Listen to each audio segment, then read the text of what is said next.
আলহামদুলিল্লাহ ওয়াসসালাতু ওয়াসসালামু আলা রাসূলিল্লাহ। আজকে প্রশ্ন উত্তর পর্ব যারা আমার সাথে সংযুক্ত আছেন, আসসালামু আলাইকুম ওয়া রাহমাতুল্লাহি ওয়া বারাকাতুহু। একজন একটি প্রশ্ন করেছেন।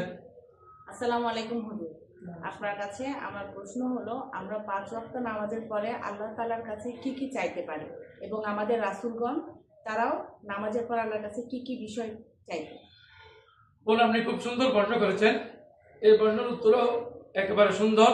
আল্লাহ রাব্বুল আলামিন বলেছেন, উদউনি আস্তাজিব লাকুম, তোমাদের যত অভাব আছে সবগুলো আমার কাছে চাও। আল্লাহ বলেন, আমার কাছে চাও, আমি তোমাদের অভাবগুলো সমাধান করব।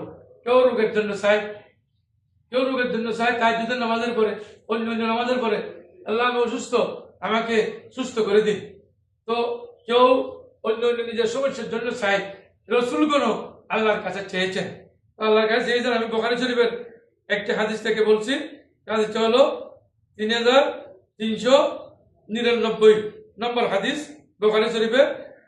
আন আবি আন মুসাব ইবনে সাদ ইবনে আবি ওয়াক্কাস আন আবিহি, সাদ ইবনে আবি ওয়াক্কাস তার বাবা থেকে বর্ণনা করেছেন। কানা নবী সাল্লাল্লাহু আলাইহি ওয়াসাল্লাম ইউআল্লিমুনা হাউলাইল কালিমাত, রাসূল করিম আমাদেরকে এই কালমাগুলো আমাদেরকে শিক্ষা দিয়েছেন, এই বাক্যগুলো শিক্ষা দিয়েছেন। কামা তুয়াল্লামুল কিতাবাতু, যেমন রাসূল করিম আমাদেরকে লেখা শিখিয়েছেন। এখানে একটি কথা হলো, অনেকে মনে করেন রাসূল লেখা জানেন না, লিখতে জানেন না।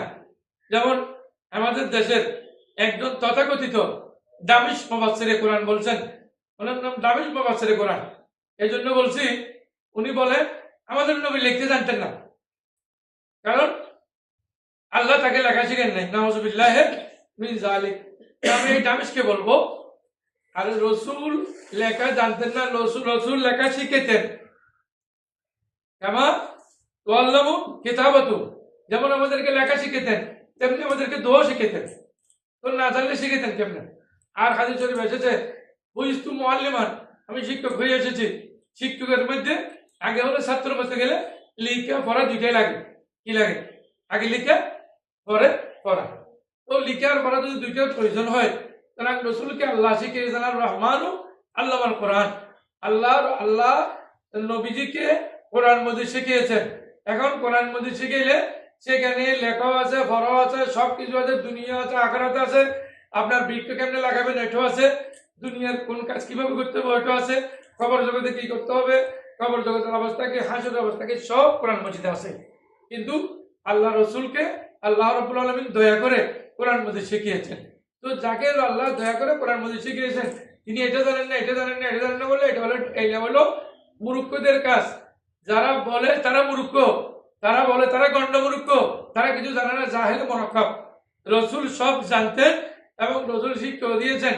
রসুলের হাতের লেখা এখনো ফেসবুকে ঘুরে, এখনো রসুলের হাতের লেখা ফেসবুকে মাঝে মাঝে আসে। এটা রসুল করে নিজেই লিখেছেন।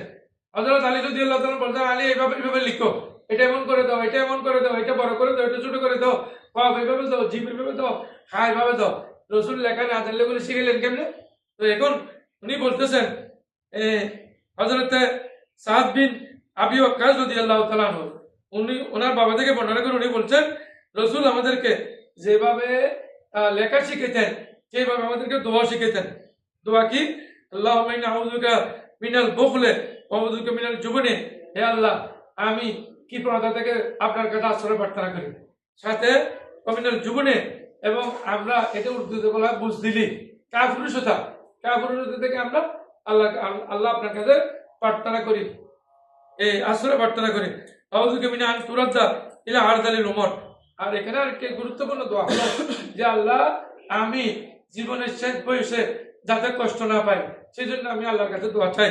রাসূল এভাবে শিখিয়েছেন, আউযুবিকা মিন ফিতনাতিদ দুনিয়া ওয়া আযাবিল কবর, আল্লাহ দুনিয়ার ভিতরে বাজার থেকে এবং কবরের শাস্তি থেকে আমরা আল্লাহর কাছে প্রার্থনা চাই। এখন এক মৌলবী, এই ওনার পিছনে অধ্যক্ষ লেখা আছে, এই ইবলিস বলে কবরের আযাব বলতে কিছু নেই। নাউযুবিল্লাহি মিন যালিক। এই অধ্যক্ষ ইবলিস, এই ইবলিসে যে কবর আযাব নাই বলতেছেন, অথচ আল্লাহ রাসূল দোয়া করেছেন কবরের আযাব থেকে। কবরের শাস্তি এটা অনেক মারাত্মক, এত বেশি মারাত্মক। আল্লাহ যখন ফেরেশতারা যখন ডান দিকে চাপ দিবে, তখন বাম দিকে চলে যাবে হাট, আবার বাম দিকে চাপ দিলে ডান দিকে হাট চলে আসবে, কবরের শাস্তি এত মারাত্মক, ওরা বলতে কিছু নেই। নাউজুবিল্লাহ মিন যালিক। আমরা আল্লাহর কাছে প্রার্থনা করি, আল্লাহ আমাদের যত সমস্যা আছে সব সমস্যা সমাধান করুন, আমাদেরকে নেককার বানিয়ে দিন, আমরা যাতে পরকালে জান্নাতবাসী হই সেই তৌফিক দান করুন। আমিন। ওয়া আখিরু দাওয়ানা আলহামদুলিল্লাহি রাব্বিল আলামিন।